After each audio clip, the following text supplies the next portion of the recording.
Si ignoras lo que ocurrió antes de que nacieras, siempre serás un niño. Cicerón. Una hora con la historia, un nuevo enfoque del pasado deshaciendo mitos, con Pío Moa. Una semana más en Decisión Radio, una hora con la historia con Don Pío Moa. Don Pío, muy buenas tardes. Hola, buenas tardes. Bueno, lo primero, recordar la publicación de su último libro, el libro que ya he empezado, que me parece fantástico y que creo que es importante que todos nuestros oyentes conozcan, de Editorial Encuentro, si no me equivoco. Sí, acaba de salir y bueno, algunas personas, creo que ya he comentado, pero vale la pena insistir en ello, porque algunas personas me han criticado que la foto del monasterio de la Rábida, que aparece en la portada del libro Hegemonía Española y Era Europea, pues podía ser mejor, porque parece un cortijo, dicen. Y opina que habría sido más significativa una buena foto del Escorial. Bueno, yo creo que efectivamente la foto de la Rábida podría ser mejor, pero es más adecuada, ¿no? Porque el Escorial resulta demasiado obvio y también parcial, porque se refiere a la hegemonía española sin más, ¿no? Pero no a la era europea. Porque en la Rábida fue donde empezó todo. De allí salió el cruce del Atlántico y el descubrimiento no solo de América, sino del mundo, porque fue continuado por el cruce del Pacífico. Es decir, allí empezó tanto la gran época de España, aunque esta época databa de las reformas de los reyes católicos, pero en fin, se puede decir que empezó allí así como la era europea. Es necesario verlo en toda su amplitud histórica, cosa que rara vez se hace y he querido exponerlo en este libro, porque efectivamente a partir de ahí Europa se expande por el mundo y digamos que a partir de los descubrimientos españoles, pues digamos que se crea una historia de la humanidad, por así decir, por primera vez, porque hasta entonces la mayor parte de las culturas y civilizaciones se ignoraba mutuamente, no se sabía dónde estaban unas en relación con las otras, etcétera, ¿no? Y durante 4 siglos y medio, Europa fue un poco el motor de aquella historia, empezando por España, ¿no? El periodo de hegemonía. Luego por la hegemonía francesa, luego la inglesa y luego el fracasado intento de la hegemonía alemana, ¿no? En el siglo XX, fracasada de 2 guerras mundiales.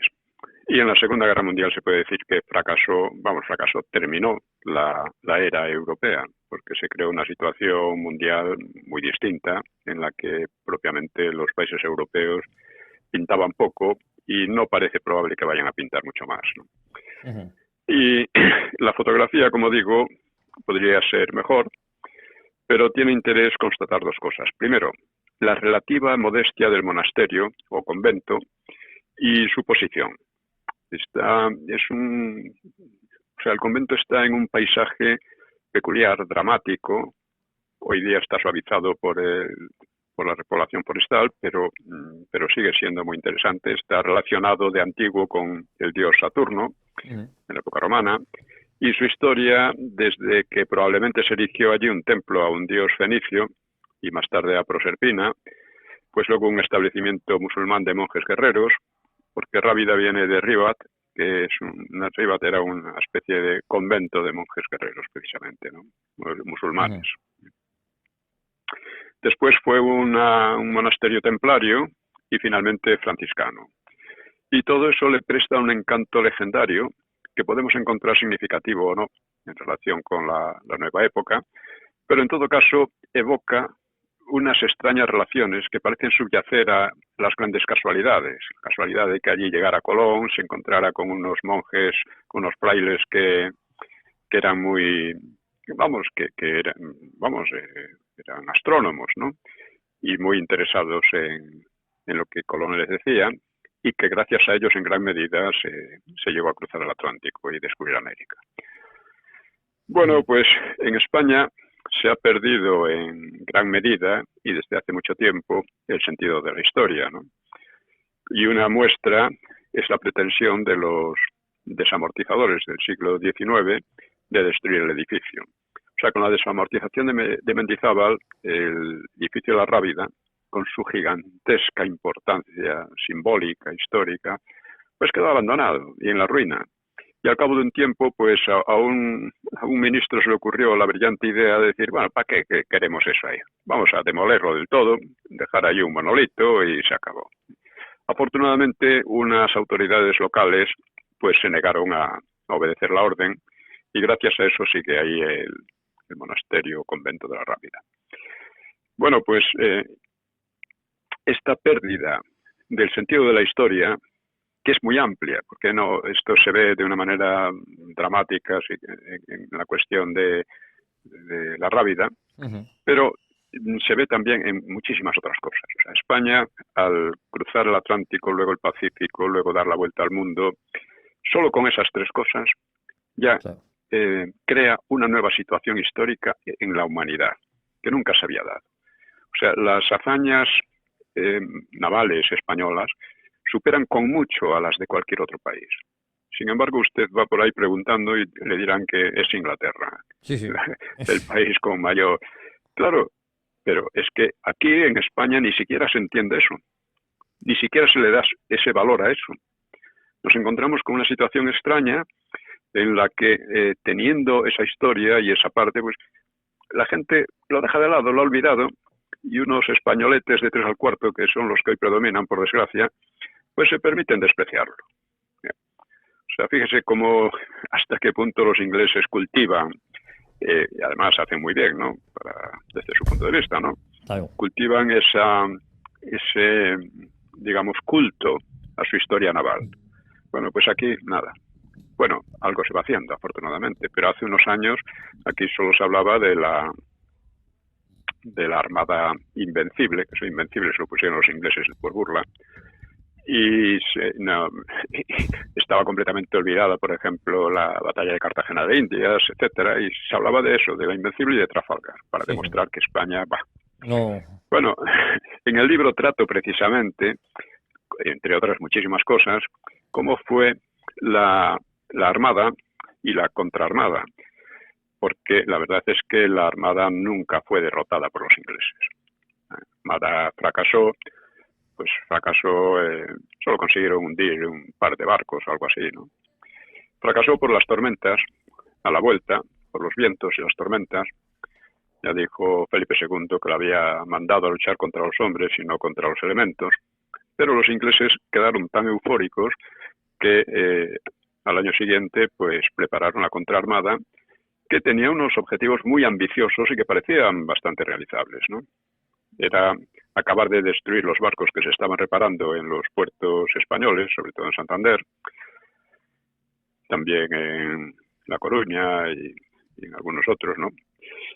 Pero eso como aspecto importante, pero al mismo tiempo debían llegar a Portugal y asegurar la separación de Portugal de España, con lo cual Inglaterra se quedaría además con la flota portuguesa y las colonias portuguesas que, vamos, pondrían a España en desventaja, ¿no? Y luego además ir a las Azores para capturar la flota de Indias, ¿no? Que traía el oro y la plata de allá. Sí. O sea, unos objetivos muy ambiciosos. Bueno, pues fue un fracaso, eso sí que fue un fracaso. Fue una derrota, porque eso sí fue derrotado. No fue derrotado por los elementos, sino por los hombres. O sea, fracasó primero en La Coruña y después en Lisboa, y fracasó por la estrategia, por la táctica que siguieron los españoles en los dos puntos. Así que volvieron a Inglaterra completamente destrozados. Por supuesto, no recibieron ayuda ni nada de Inglaterra, porque ya los muchos marineros que habían combatido contra la Gran Armada, de manera muy ineficaz por otra parte, pues fueron completamente abandonados. Muchísimos murieron de hambre, de miseria, porque además no les dejaban volver a sus casas. Y no les pagaban, ni nada. Entonces cogieron enfermedades, una cosa tremenda. Y los que volvieron de la contraarmada, pues les pasó exactamente lo mismo. Esto es una cosa que conviene saber y conviene recordar. En fin, a ver si pasamos de ser españoletes a ser españoles, ¿no? Digo yo, a tener un poco de orgullo, lo que sea, de dignidad, esa es la palabra, dignidad. Y hablando de dignidad, pues se celebró el otro día el 40 aniversario de la entrada de España en la OTAN. La entrada de España en la OTAN ha significado montar un ejército cipayo. El ejército cipayo era el ejército que tenían los ingleses en la India, formado por indios, pero dirigido por oficiales ingleses, y que servían, lógicamente, a los intereses de Inglaterra. Pues aquí tenemos en España un ejército cipayo, y que es muy significativo que haya llegado de la mano del PSOE, que fue el partido de los 100 años de honradez, como ellos se decían, es decir, el del partido más corrupto y más demagógico que ha tenido que sufrir España en un siglo y medio. Y este partido, apenas llegado al poder, pues abrió la verja de Gibraltar para convertir la colonia en un emporio de negocios opacos, entre otras cosas, y de corrupción de todo el resto, ¿no? Luego declaró la guerra a Montesquieu, es decir, a la independencia judicial, que fue un verdadero golpe de Estado, en el que colaboró enseguida el PP, como colaboró enseguida con lo de Gibraltar. Luego empezó a sembrar la corrupción en todo lo que tocaba, porque aquel partido de los 100 años de honradez tenía esa virtud de sembrar corrupción por todas partes. Engordó la falsificación de la historia, empezando por la historia del propio PSOE, que es lo que ellos cuentan es un puro cuento, no tiene nada que ver con la realidad, y sobre todo contra el franquismo. Pero una de sus peores fechorías, también apoyada por el PP, faltaría más, pues fue meter a España en la OTAN. La OTAN es un organismo que no protege a España de nada. Es un organismo que está al servicio de los intereses, sobre todo de USA y de Inglaterra, que son las potencias que mandan ahí. En primer lugar, USA, lógicamente, pero Inglaterra siempre como el país más aliado en una relación especial, ¿no? Y España no necesita para nada la protección de la OTAN, porque el único enemigo potencial es Marruecos. Marruecos es un país muy débil y que casualmente sí está protegido por la OTAN.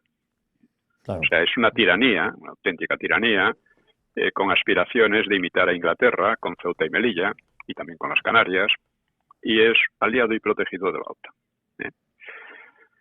Bueno, pues la OTAN ha llevado a cabo una serie de agresiones militares y numerosos crímenes de guerra que han destruido países enteros, han provocado guerras civiles con cientos de miles de muertos y millones de desplazados, y en los que, por supuesto, siempre lo ha hecho en nombre de la democracia. Esa es su lema, pero claro, la democracia a cañonazos, no se sabe cómo, porque los resultados están ahí, ¿no? Bueno, pues en esas hazañas pues ha intervenido también España, gracias a estos repugnantes gobiernos, sean del PP o del PSOE.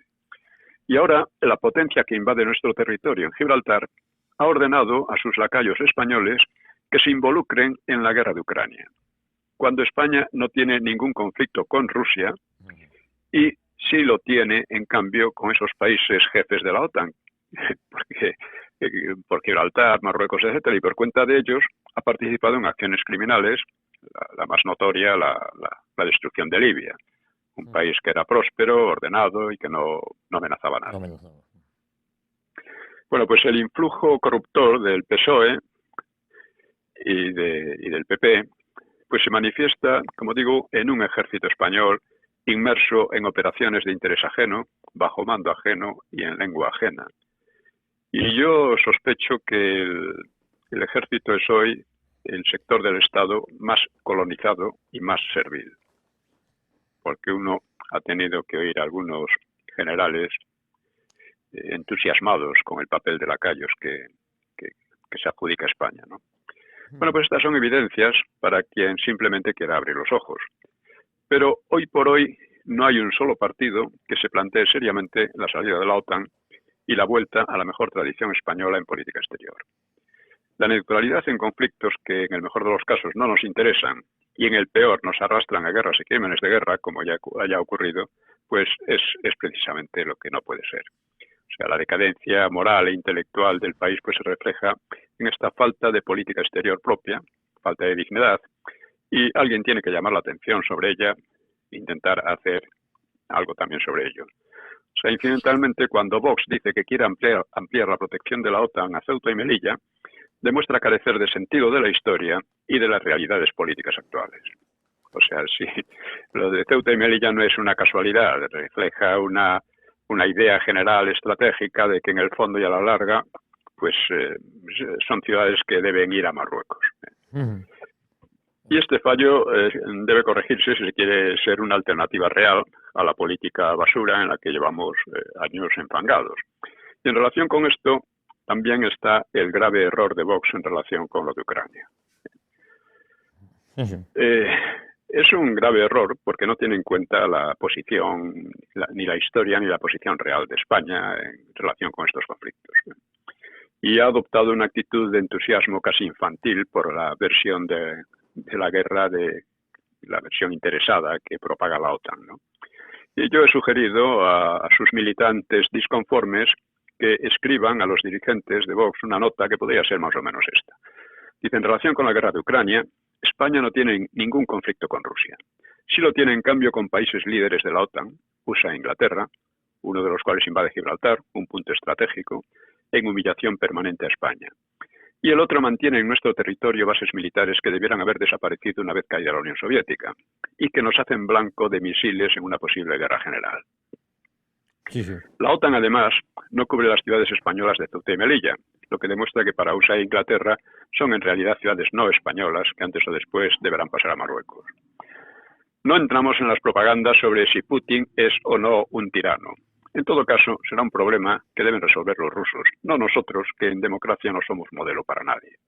Y que además sí tenemos a nuestras puertas a un tirano que amenaza imitar a Inglaterra con Ceuta y Melilla, y que sin embargo es considerado aliado y protegido por USA, Inglaterra y Francia. En principio, en la guerra de Ucrania no se juega ningún interés que nos afecte, pero su prolongación, que es buscada abiertamente por Kiev y por la OTAN, sí nos afecta porque puede volverse peligrosa para España, aparte de destruir cada vez más a la propia Ucrania. Pues cuanto más dure, mayores serán los riesgos de que degenere en guerra general europea, incluso en guerra nuclear. Por todo ello, lamentamos que los dirigentes de Vox hayan olvidado de pronto la posición e intereses de España para supeditarlos a los de potencias cuya política humilla constantemente a nuestro país. Y esperamos que esa actitud se modifique, ya que Vox ha despertado la adhesión de millones de españoles precisamente por defender en otros terrenos los intereses de España frente a los demás partidos. Creo que esta, de una nota parecida, debería ser remitida por los militantes de Vox, conscientes de esta situación, y en fin, porque estas cosas son muy peligrosas. Se empieza así, se acepta y al final todo se echa a perder, ¿no?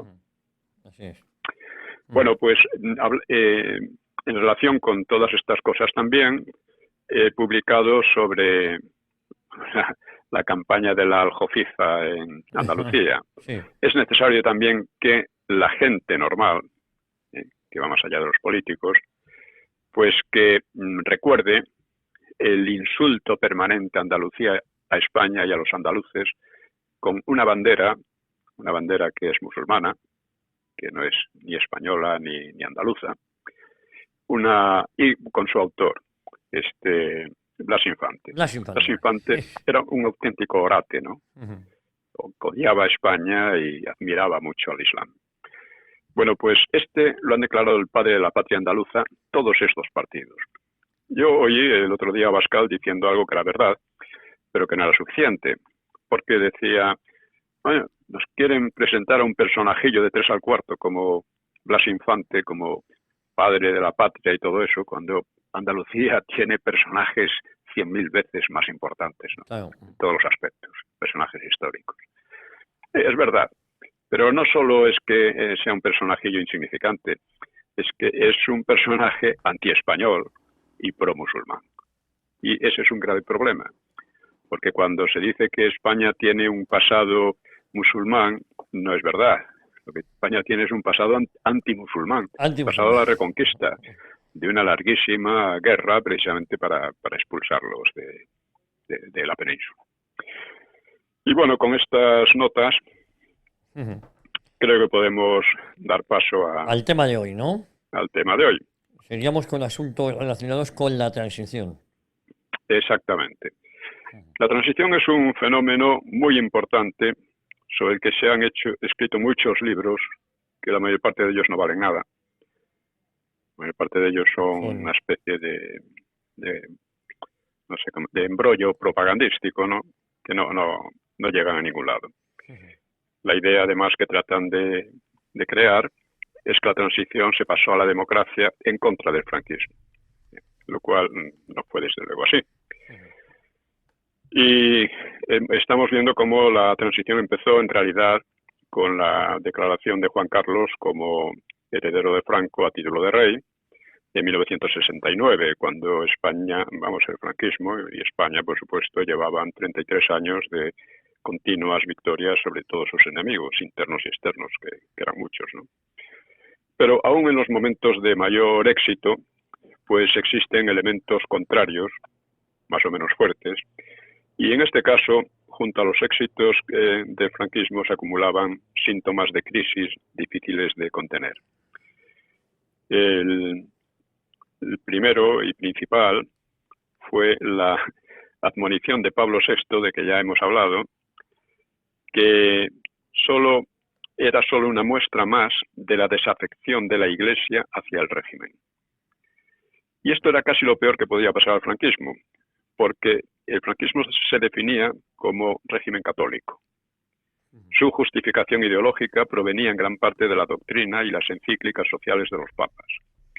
Y antes, Pío XII había apoyado al franquismo frente al boicot internacional y la jerarquía eclesiástica española lo había respaldado siempre. Es lógico porque había sido salvada del exterminio precisamente por Franco, ¿no?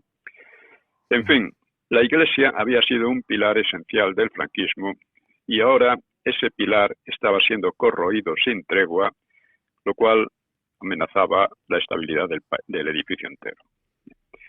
La postura del Papa Pablo VI y de un número creciente de eclesiásticos en España, pues claro, desconcertaba al gobierno, porque claro, se sentía el gobierno tratado con injusticia y no encontraba una réplica adecuada. Pues, como digo, el franquismo había salvado a la Iglesia de modo físico e inmediato, la había salvado del exterminio programado contra ella por el Frente Popular, que hizo perecer, recuérdese, a más de 7.000 clérigos, a menudo entre suplicios atroces, y trató de borrar de España hasta el recuerdo de su herencia cristiana, hasta las cruces de los cementerios. Además, la Iglesia había recibido privilegios extraordinarios. Por ejemplo, a instancias del Vaticano, se había impuesto la confesionalidad del Estado, el matrimonio indisoluble, etc. Y había recibido grandes indemnizaciones.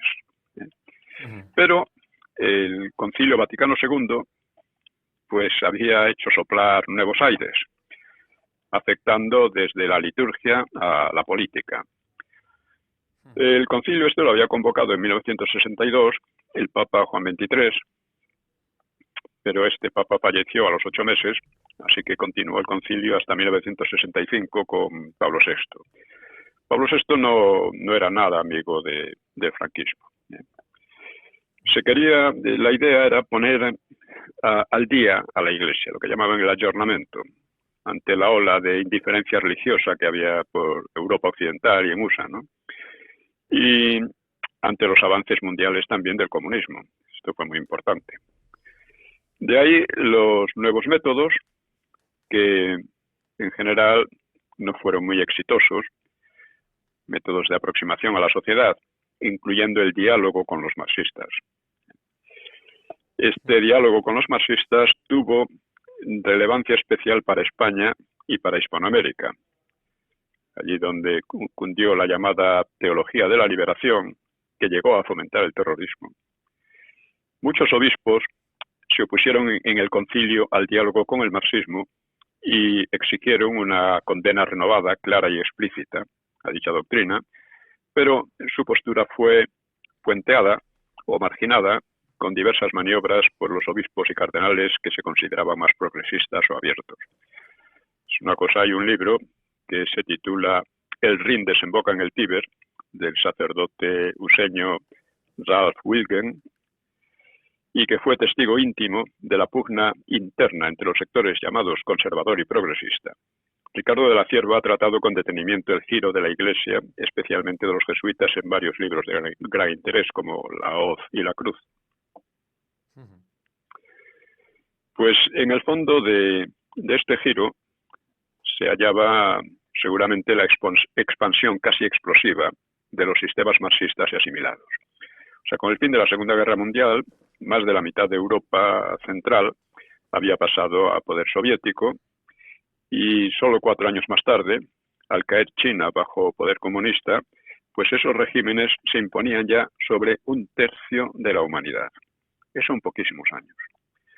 Algo después, el poderío de USA solo había logrado detener la invasión de Corea del Sur por los comunistas del norte, pero no consiguió derrotar ni a Corea del Norte ni al ejército chino que fue en su ayuda.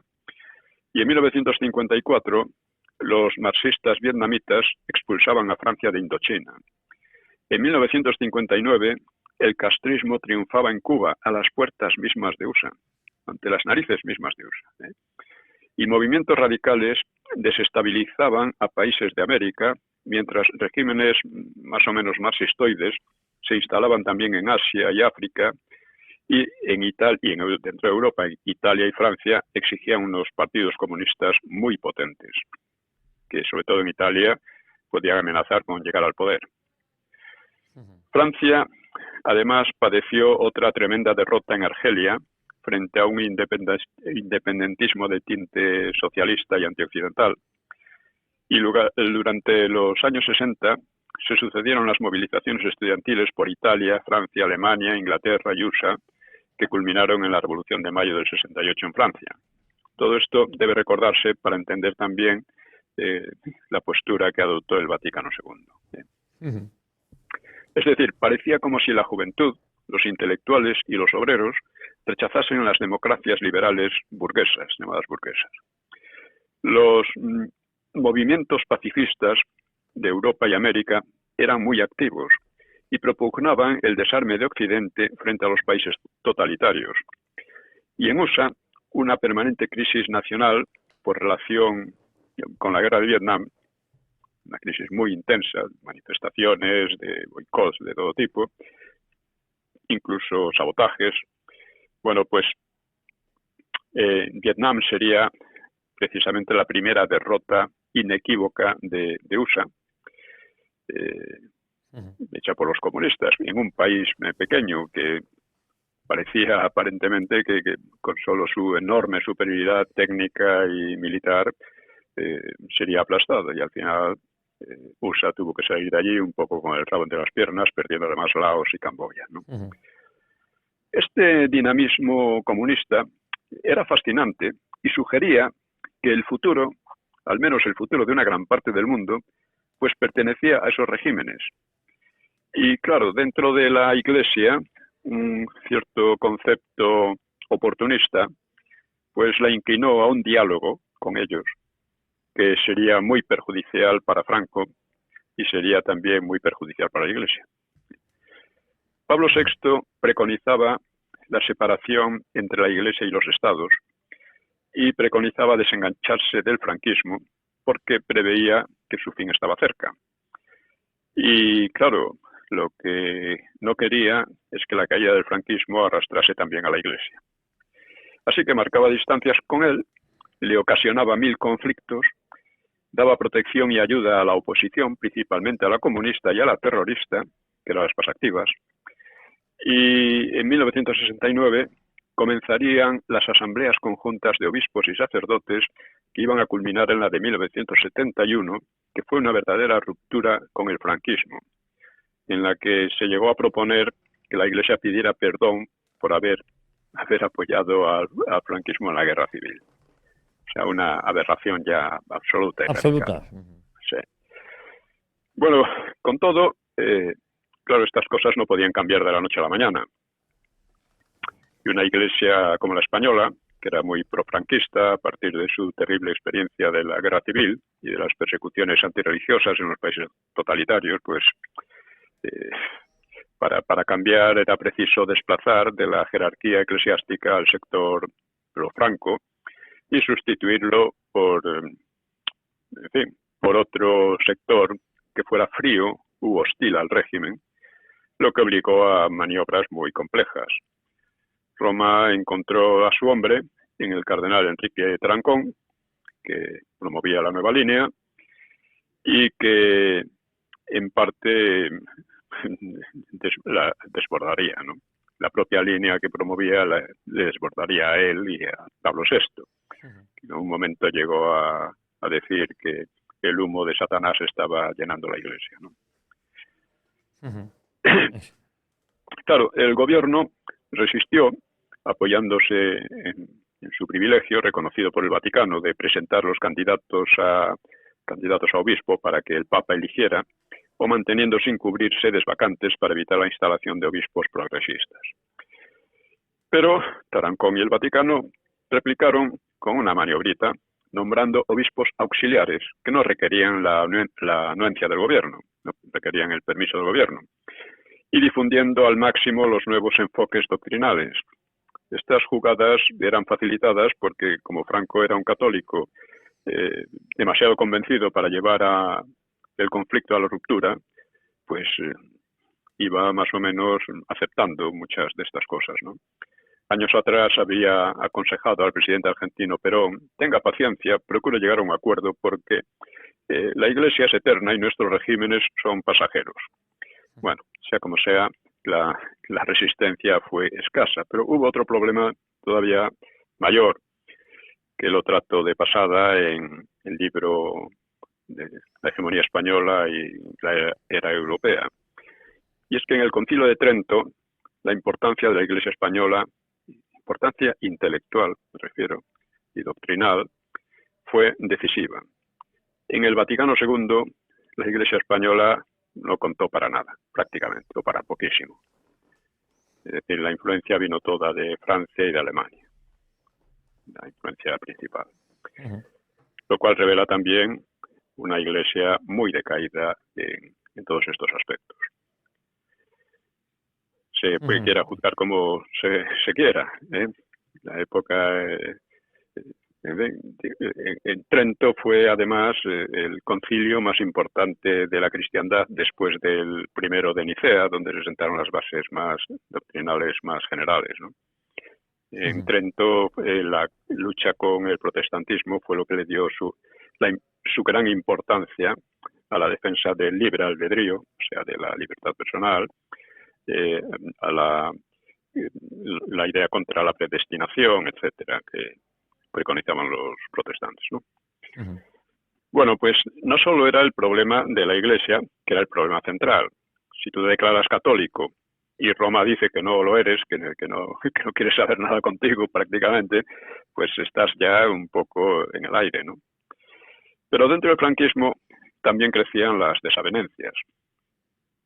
El movimiento nacional, que en realidad no fue nacional, teóricamente agrupaba a todas las familias o grupos que formaban parte del Estado, pero en realidad venía a ser dominado por la Falange, que a su vez disponía de un presupuesto muy pequeño. O sea que tampoco era... toda esa historia del partido único no era una realidad. El movimiento pues respondía a exigencias de la guerra civil frente a la indisciplina, que a veces era suicida, que era frecuente entre las derechas, pero con la larga paz pues se había burocratizado, que quizás lo deseaba Franco hasta cierto punto, a fin de limarle el nacional sindicalismo revolucionario, y solo una fracción de la política pasaba por el movimiento. Al movimiento, algunos de los dirigentes del régimen lo consideraban molesto e innecesario. En los años 60 creció la discordia entre familias, ante todo entre la llamada azul. Las familias eran realmente partidos, ¿no? Sui generis, claro, no como en los actuales, pero básicamente lo eran, ¿no? Cada uno tenía sus organizaciones, su doctrina, su manera de ver las cosas, su prensa, etcétera. Así es. Bueno, pues creció, ya digo, la discordia sobre todo entre el sector azul, que era la Falange, y el llamado tecnócrata, que solía identificarse con el Opus Dei. Los tecnócratas ganaban terreno gracias a su labor económica, lo que llamaban el milagro español. Eran muy protegidos, entre otros, por Carrero Blanco, ¿no? Carrero Blanco no simpatizaba demasiado con la Falange, ¿no? El Opus Dei significa obra de Dios, pues era una asociación religiosa fundada por José María Escrivá de Balaguer a finales de los años 20, que había cobrado fuerza sobre todo después de la Guerra Civil y que se había extendido a muchos países. Tenía un libro de instrucción doctrinal que se llamaba Camino, que tenía difusión internacional en varios idiomas, ¿no? Que preconizaba la santificación del trabajo cotidiano, de la vida familiar, el bienestar espiritual y material del mundo, etcétera, ¿no? La Santa Sede, o sea, Roma, lo había reconocido como instituto secular y en los años 80 como prelatura independiente.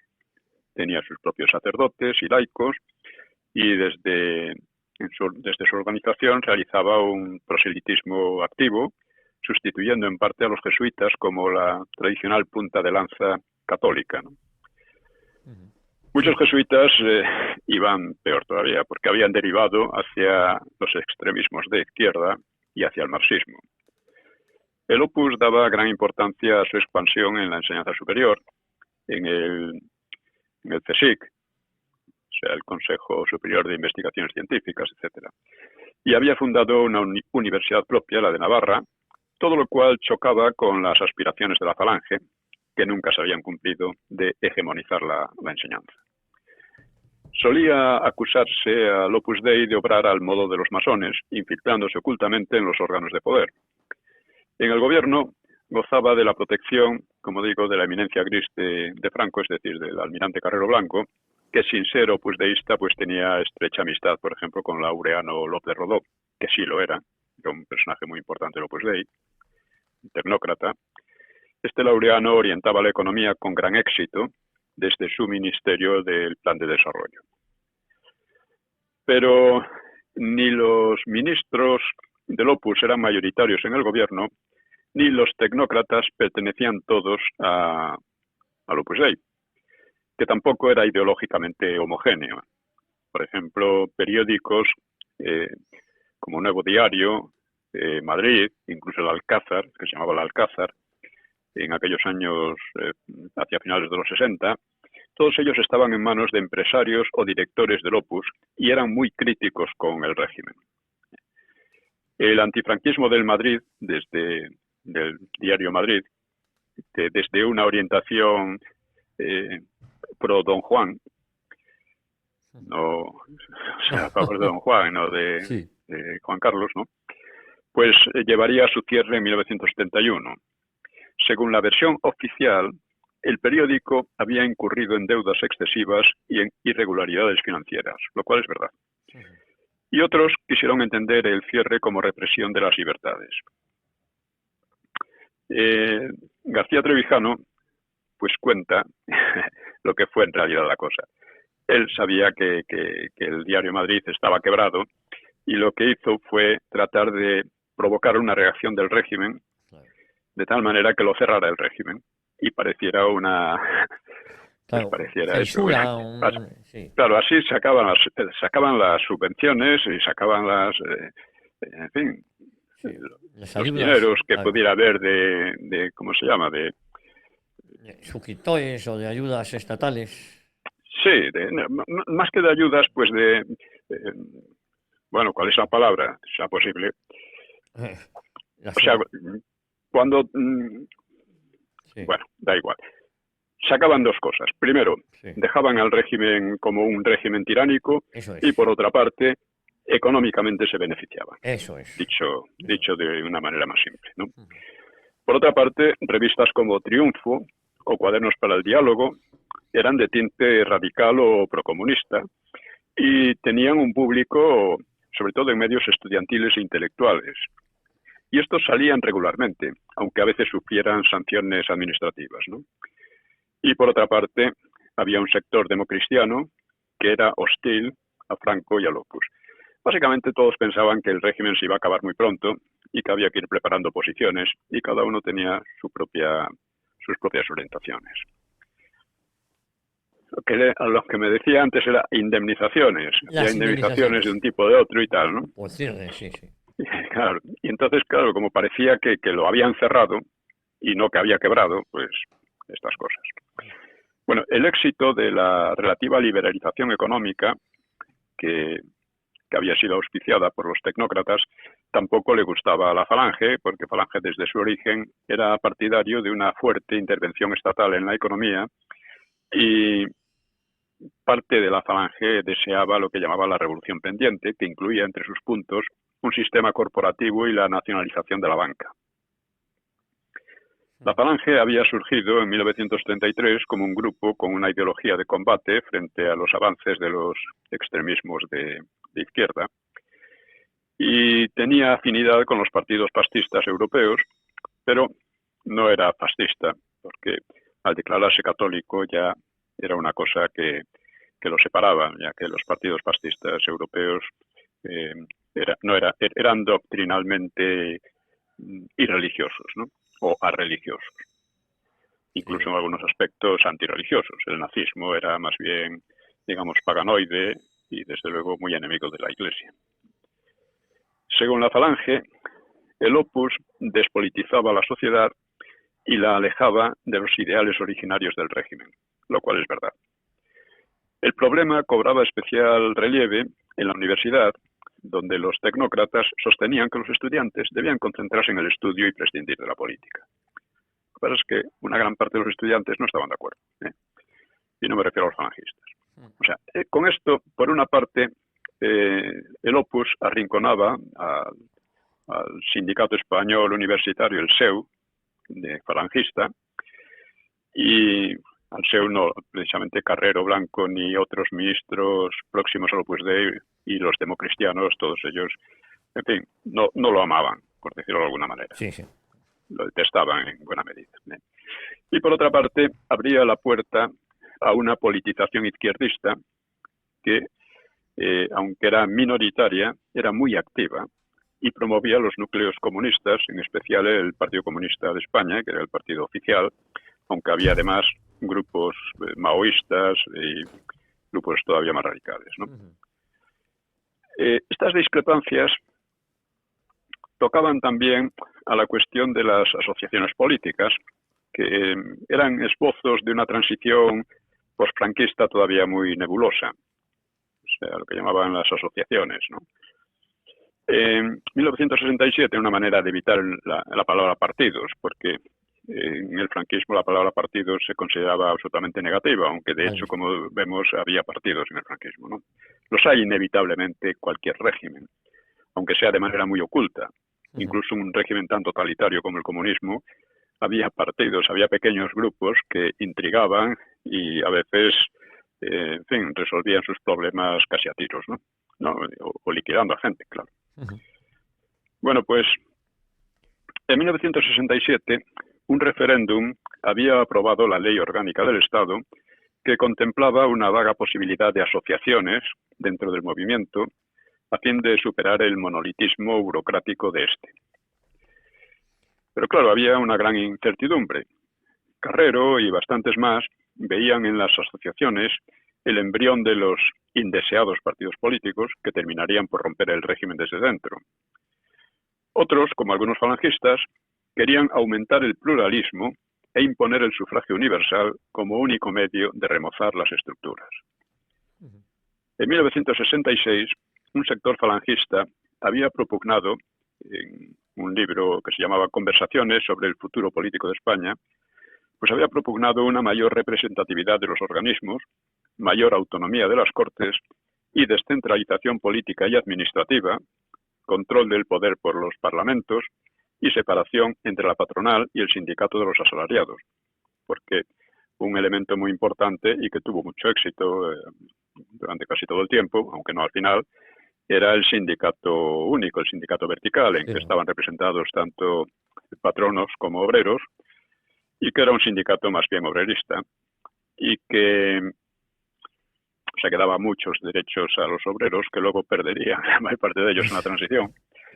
Y era una idea clave de la Falange, ¿no? Para evitar la lucha de clases, para evitar que las querellas entre obreros y patronos pues destrozaran la economía.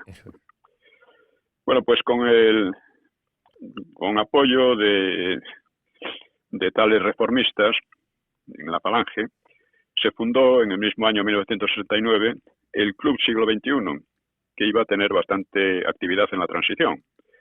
Según el líder de la Falange reformista, líder del SEU, José Miguel Ortiz Ordaz, que había sido antaño falangista muy doctrinario, se trataba de relacionar a políticos y militares, de facilitar a los juancarlistas vínculos con los demás políticos del régimen, porque recordemos que Juan Carlos entonces estaba dependía casi por completo de la decisión de Franco, ¿no? Porque sin él no tenía base ni política ni popular, ¿no? Y quería crear contactos entre los evolucionistas y los enemigos de la reforma, a fin de colaborar a que la sucesión tuviera lugar de acuerdo con la ley, con orden, con tranquilidad ciudadana. Porque claro, muchos temían, cuando desaparezca Franco, a ver qué va a pasar aquí.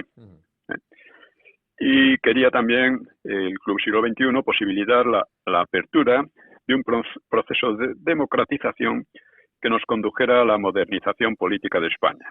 Lo que llamaban la modernización política de España, que no se entendía muy bien porque era prácticamente lo que llamaban entrar en Europa, que, en fin, como si España no hubiera estado siempre en Europa.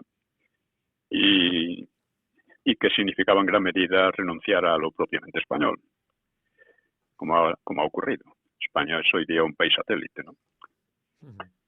La Falange no era homogénea y estos proyectos despertaron el recelo dentro de los mismos ministros azules, o sea, falangistas, como José Solís Ruiz, que era el secretario general del movimiento, y Fraga Iribarne, que era el ministro de Información y Turismo.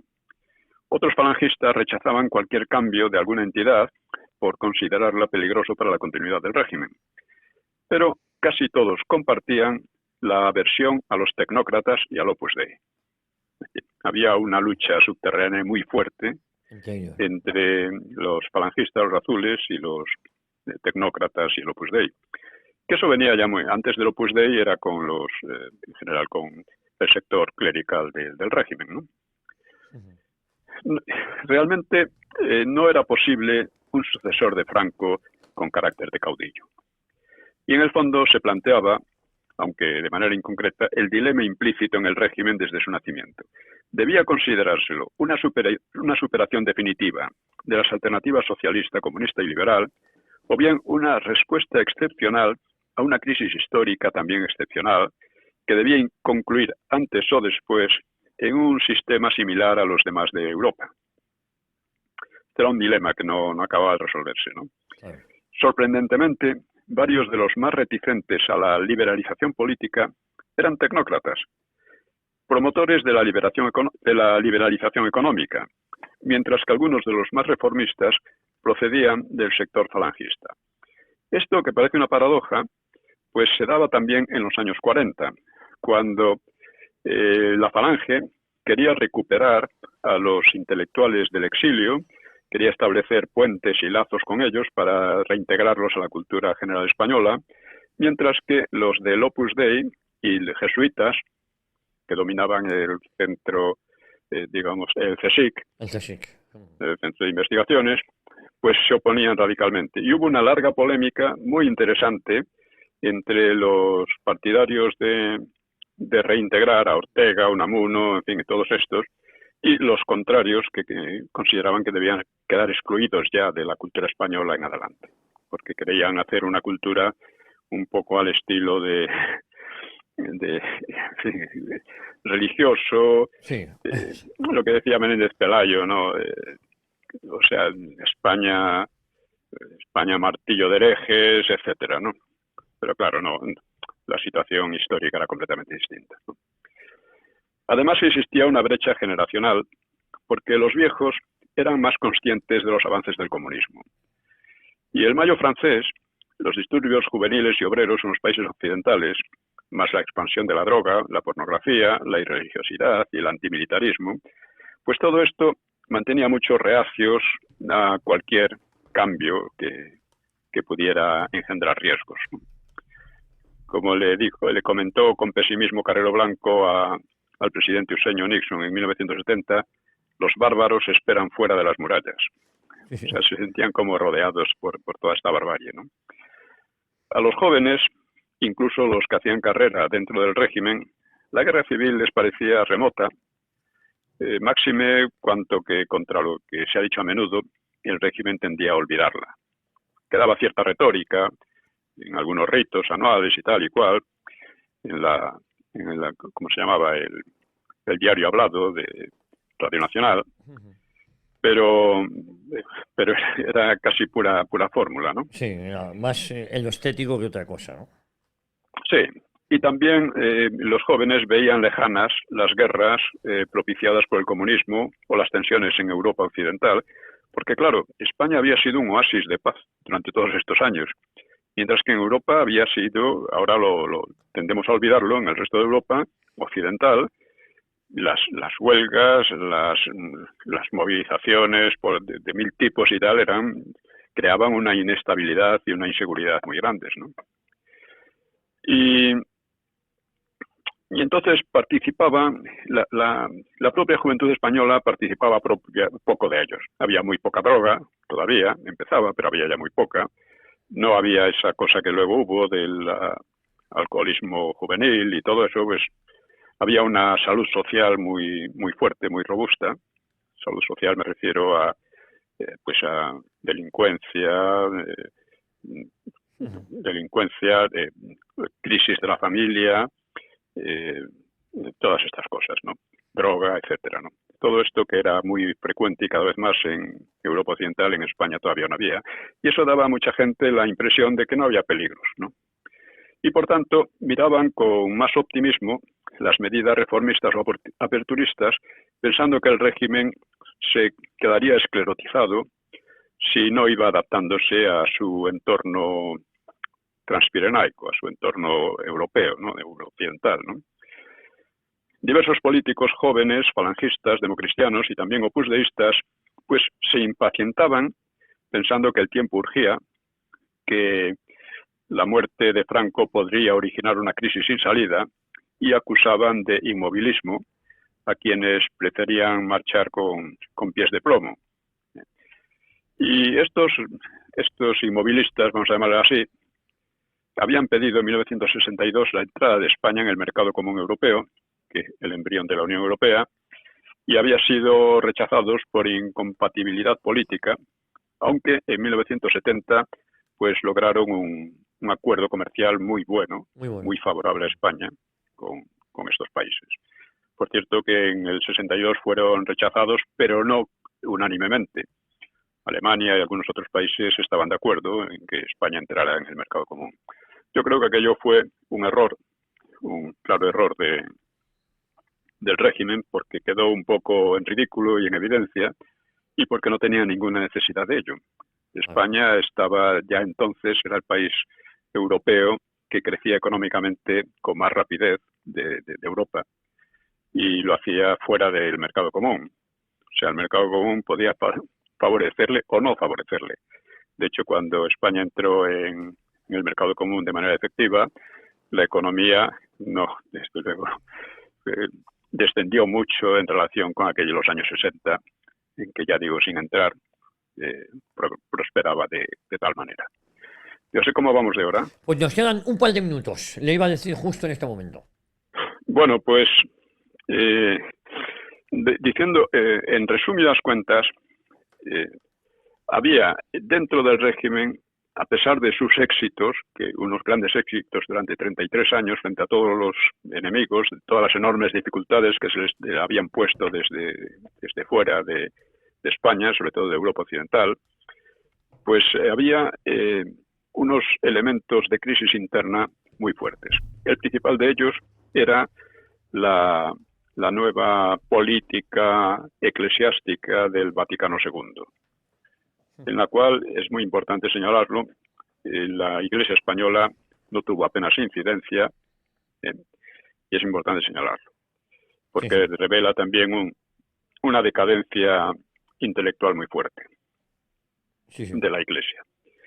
Y luego, dentro de las propias familias del régimen, había una oposición creciente, que seguiremos tratando en las próximas entregas, entre la Falange, el Opus Dei, dentro de la Falange entre los evolucionistas y los llamados inmovilistas, que resulta que los del Opus Dei, que eran tecnócratas, eran al mismo tiempo liberalizadores económicos, pero no políticos. Era una situación en la que todo el mundo estaba inquieto por qué pasaría, sobre todo la muerte de Franco, y cómo hacer que hubiera una evolución que se hiciera en orden, sin nueva guerra civil, que se hiciera en paz. Eso al final triunfó, pero con grandes defectos, como ya iremos viendo. Y esta era la situación. Debemos ponernos mentalmente en aquella época, en las dificultades de aquella época, en el avance enorme del comunismo, del marxismo en el mundo. Parecía que era el futuro, para mucha gente parecía que era el futuro. Y tenemos que verlo así, porque si no, al final tratamos de hacer una especie de interpretación de la historia a base de que si tal quería esto, tal otro quería otro. Todo era muy complejo. O sea, Carrero Blanco pues era contrario a la Falange, clarísimamente contrario a la Falange. Era muy favorable a Juan Carlos y al Opus Dei, sin ser del Opus Dei, y a los tecnócratas. Entonces, Carrero estaba muy preocupado por cómo hacer que la evolución del régimen fuera tranquila y que hubiera la transición definitiva. Sí. Él se planteaba la transición incluso tratando con comunistas que no hubieran hecho la guerra, para oponerlos a tipo Carrillo y tal. Y era la época también en que Carrillo decía que el comunismo llegaría a España con la hoz y el martillo en una mano y la cruz en la otra. O sea que hasta ese punto se habían degradado un poco las políticas generales por un lado y por el otro. Bueno, pues con esto creo que por hoy podemos terminar. Lo dejamos aquí con la promesa de volver, Dios mediante, la próxima semana a Decisión Radio a una hora con la historia, si le parece. De acuerdo, un abrazo muy fuerte. Un abrazo. Un abrazo. Un abrazo a todos. Un abrazo. Adiós.